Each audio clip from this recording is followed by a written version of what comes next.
নির্বাচনী উত্তাপ এখন তুঙ্গে। আগামী 23 এপ্রিল রাজ্যে প্রথম দফার বিধানসভা নির্বাচন, আর এই লড়াইতে পিংলা বিধানসভা কেন্দ্রে জয়ের লক্ষ্যে কোমর বেঁধে নেমেছেন বিজেপি প্রার্থী স্বাগতা মান্না। হাতে সময় কম, তাই এক মুহূর্ত সময় নষ্ট না করে বুথভিত্তিক নিবিড় জনসংযোগের মাধ্যমে প্রচারে ঝড়ো ব্যাটিং চালাচ্ছেন তিনি।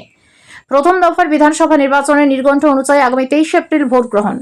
সময়ের হিসেবে হাতে গোনার মাত্র কয়েকটা দিন। এই পরিস্থিতিতে পিংলা বিধানসভা কেন্দ্রের প্রতিটি কোণায় পৌঁছে যেতে মরিয়া বিজেপি প্রার্থী স্বাগতা মান্না। দলীয় কর্মী সমর্থকদের সাথে নিয়ে প্রতিদিন সকাল থেকে রাত পর্যন্ত ব্লক ও বুথ স্তরে নিবিড় জনসংযোগ চালিয়ে যাচ্ছেন তিনি।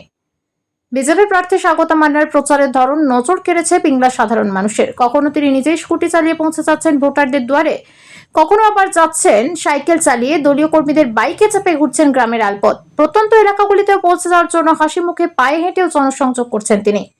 সাধারণ মানুষের সাথে মিশে গিয়ে তাদের সুবিধা অসুবিধার কথা শুনছেন এবং পরিবর্তনের আহ্বান জানাচ্ছেন। নির্বাচনী প্রচারে বর্তমান রাজ্য সরকারের বিরুদ্ধে দুর্নীতির অভিযোগকে প্রধান হাতিয়ার করেছেন স্বাগত মান্না। তার অভিযোগ, পিংলায় গত কয়েক বছরে কাঙ্ক্ষিত কোনো উন্নয়ন ঘটেনি। এলাকার রাস্তাঘাটের অবস্থা শোচনীয়, স্বাস্থ্য পরিষেবার মান অত্যন্ত নিম্নমুখী। তিনি প্রতিশ্রুতি দিয়ে বলেন, পিংলায় পদ্মফুল জিতলে এবং বিজেপি ক্ষমতায় এলে এখানকার মানুষদের দীর্ঘদিনের দাবি মেনে পিংলা হাসপাতালকে আধুনিকীকরণ করা হবে। সেই সঙ্গে গ্রামীণ রাস্তাঘাটের আমূল মানোন্নয়ন ঘটানো হবে।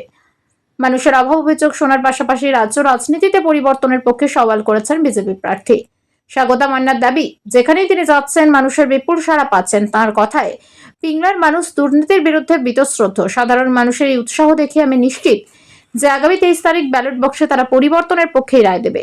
ভোটের দিন যত এগিয়ে আসছে, পিংলার রাজনৈতিক পারদ ততই চড়ছে। এখন দেখার 23 এপ্রিলের লড়াই শেষে পিংলার মসনদ কার দখলে থাকে।